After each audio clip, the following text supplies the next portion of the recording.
Hello guys, welcome to my YouTube channel, and in this video I would discuss the problem my calendar 1 from LeetCode.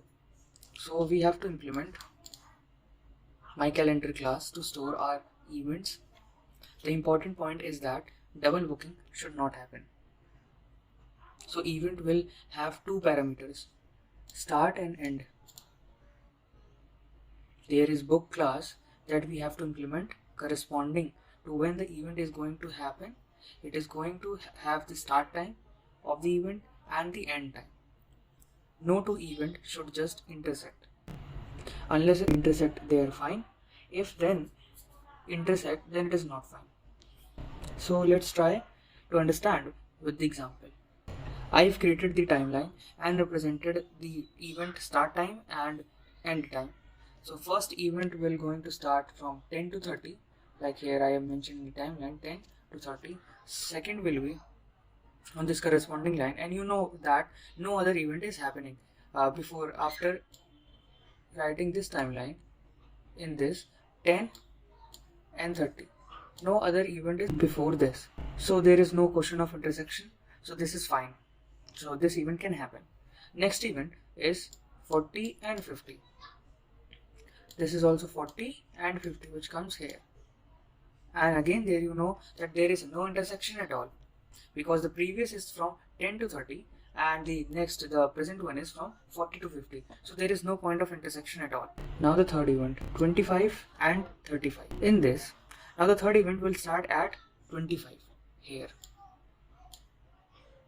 which is in between first event, that is 10 to 30, and will end at 35. First event has the particular time and the third event has the particular time. Now here you can see both are having this particular intersection, which is not allowed to happen. So the third event will not allow to happen. Okay, only the first two event will happen, and after that the fourth event, 50 and 60. In 50 and 60, the event will start from 50 and end at 60. There is no intersection in the fourth event, so only the three events will allow to happen. So how do we actually solve the problem? So one simple approach that comes to mind is, why don't we just store them in a sorted order, and we just assign them like +1, -1, +1, -1, +1, -1.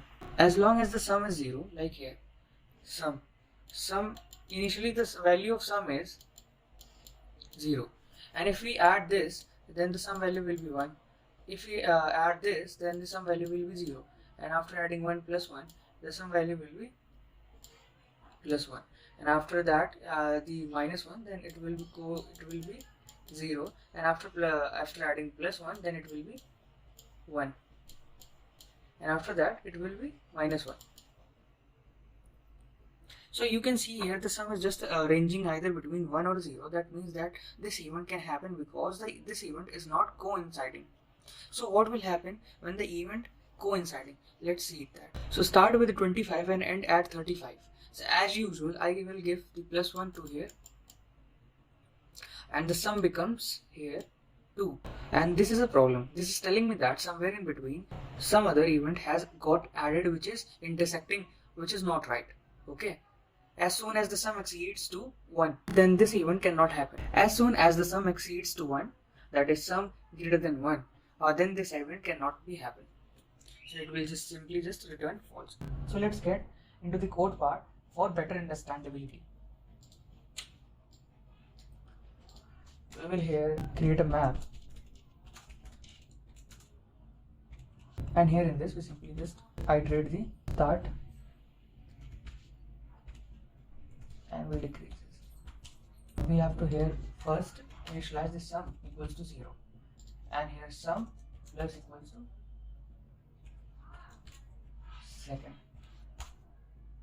and here if the sum exceeds to 1, it will simply return false, and we have to decrease the added one. So the event start, not the event, I have taken the map with the variable mp.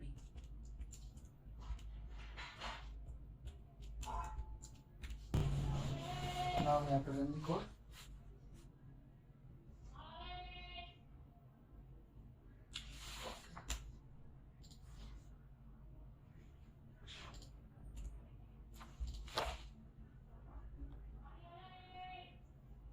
So it runs successfully.